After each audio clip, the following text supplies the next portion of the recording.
প্রিয় দর্শক আসসালামু আলাইকুম। বরাবরের মতো চলে আসছি আজকে আবার একটা নতুন রেসিপি নিয়ে আপনাদের মাঝে। আজকে আমি তৈরি করে দেখাবো চিংড়ি মাছ আর মসুর ডাল দিয়ে ভীষণ মজাদার একটা পকোড়া বা আহ, নাস্তাও বলতে পারেন। তো আশা করি ভিডিওটা ভালো লাগবে। নতুন বন্ধুরা এবং পুরাতন বন্ধুরা সবাইকে অসংখ্য ধন্যবাদ। আর নতুন বন্ধুদেরকে বলবো চ্যানেলটা সাবস্ক্রাইব করে চ্যানেলের পাশে থাকবে আর পাশে থাকা বেল আইকনটা একটু বাজিয়ে রাখবে। তো চলুন দেখতে থাকুন ভিডিওটা। রিকোয়েস্ট রইল স্কিপ না করে সম্পূর্ণ ভিডিও দেখার অনুরোধ রইল।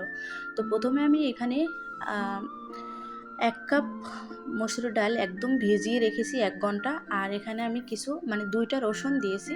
তো ডালগুলো এখন আমি অফ ক্যামেরায় এগুলো বেটে নেব। তো দেখতে থাকুন। তো এখানে লাগবে আমার চিংড়ি মাছ। তো চিংড়ি মাছগুলো আমি একদম খোসা ছাড়িয়ে সুন্দর করে কেটে ধুয়ে পরিষ্কার করে নিয়েছি। এগুলো আমি অফ ক্যামেরায় একদম ছোট ছোট করে কেটে নেব।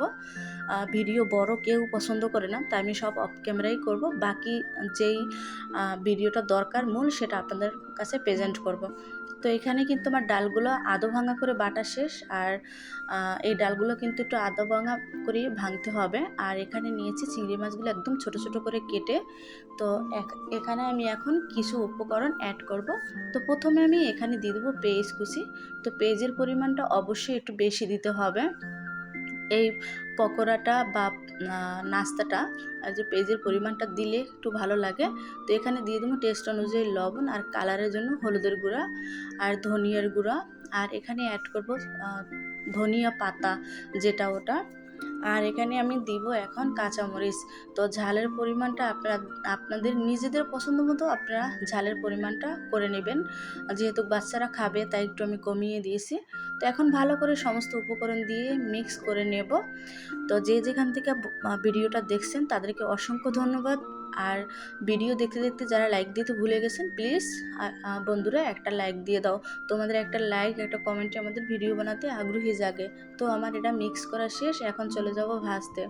তো চুলাতে আমি প্রথমে একটা দিয়ে দিলাম কড়াই বসিয়ে। এখন এখানে আমি পর্যাপ্ত পরিমাণ তেল দিয়ে দেবো। তো তেলটা আমার এখানে গরম হয়ে গেছে। এখন এখানে আমি সেই যে পেঁয়াজুর মতো বা পকোড়া সেটাকে আমি গোল গোল করে তারপর দিয়ে দিব। এই পর্যায়ে চুলার হিটটা বন্ধুরা একদম কমিয়ে তারপরে এই পকোড়াটা ভাজতে হবে। আর চিংড়ি মাছ দিয়ে এই পকোড়াটা ভীষণ ভালো লাগে। তোমরা চাইলে এটাকে গরম গরম ভাতের সাথে এবং বিকেলে নাস্তা হিসাবেও রাখতে পারো। খুবই মুখরোচক একটা নাস্তার রেসিপি। তো আমি এভাবে সবগুলো দিই নেই, অল্প অল্প করে ভেজে নেব। আমার চ্যানেলে আমি সবসময় সহজ রেসিপি দিয়ে থাকি বন্ধুরা, চাইলে তোমরা আমার চ্যানেলটা ভিজিট করতে পারো। তো এভাবে আমি এখন এপাশ ওপাশ করে উল্টে দেব। আর লো হিটে ভাজতে হবে, তা না হলে ভিতর থেকে এই পকোড়াগুলো কাঁচা থাকবে। আর স্কুলের গেটের সামনে এবং বাসার সামনে অনেক মামারা এগুলো ছোট ছোট করে তারপরে পকোড়া অনেকগুলা বিক্রি করে ভেজে।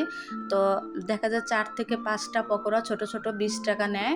তো আপনারা না কিনে তারপরে এভাবে করে খেতে পারেন বা বাচ্চাদেরও দিতে পারেন। খুবই হেলদি এই মসুর ডালে তো অনেক প্রচুর পরিমাণ ভিটামিন থাকে, সেটা তো আপনারা জানেন। তো দেখুন কালারটা কি সুন্দর হয়েছে। এভাবে করে আমি ভেজে নেব একদম মুচমুচে করে। তো আমার ভিডিওটা যদি তোমাদের কাছে কোনো অংশে একটু ভালো লেগে থাকে প্লিজ তোমরা সবার সাথে একটু শেয়ার করে দেবে। আর কথা বলতে বলতে কোনো জায়গা দিয়ে যদি ভুল হয়ে থাকে প্লিজ ক্ষমা দৃষ্টিতে দেখবেন।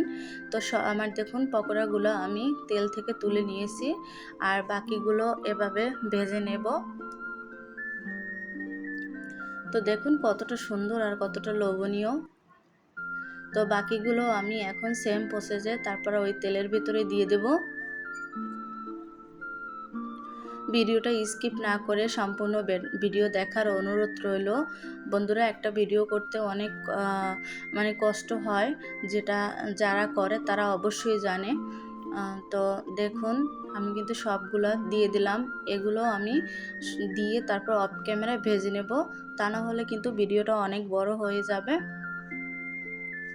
আর এই নাস্তাটা সবাইকে নিয়ে মানে তৈরি করে খাবেন, দেখবেন সবাই আপনার প্রশংসা করবে। তো আমার সবগুলো ভাজা শেষ। এবার আমি উপর থেকে একটু কাঁচা পেঁয়াজ ছড়িয়ে দিয়ে তারপরে এটাকে সার্ভ করলাম। তো আমার রেসিপিটা আপনাদের মাঝে কেমন লেগেছে অবশ্যই কমেন্টে জানাবেন। তো সবাই ভালো থাকবেন, সুস্থ থাকবেন। দেখা হবে নতুন কোনো ভিডিও নিয়ে। ওই পর্যন্ত আমার চ্যানেলের উপর চোখ রাখুন আর সাবস্ক্রাইব করে বেল আইকনটা প্রেস করে রাখবেন। তাহলে আমার ভিডিও ছাড়ার সাথে সাথে আপনাদের কাছে চলে যাবে, আপনারা প্রথমেই দেখতে পারবেন।